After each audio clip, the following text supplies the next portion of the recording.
Have you ever stopped to think that maybe life doesn't begin where everyone says it does? Carl Jung, one of the greatest psychologists of the 20th century, believed that real life begins at 40.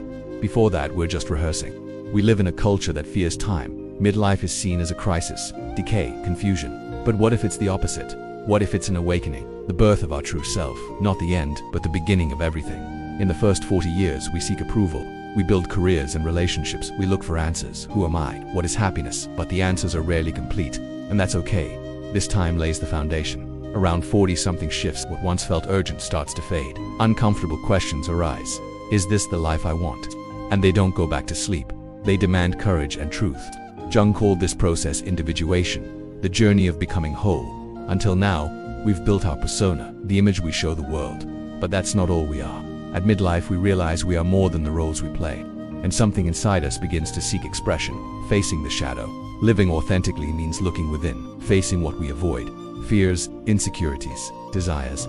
This denied part is our shadow. Only when we embrace it do we become whole. Now, what matters begins to shift.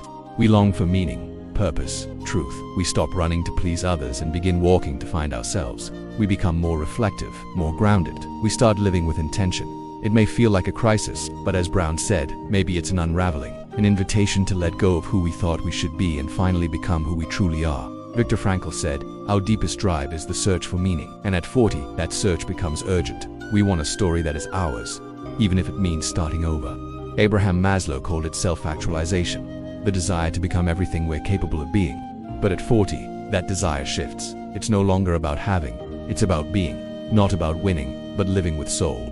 Research shows that after 40, people feel more fulfilled, more free, more connected to who they are. This is the great turning point.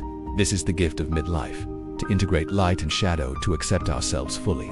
Jung said, "The most terrifying thing is to accept oneself completely, but it's also the most liberating." Midlife is not the end. It's the beginning of a meaningful life, because at 40, we may not have all the answers, but we're finally asking the right questions,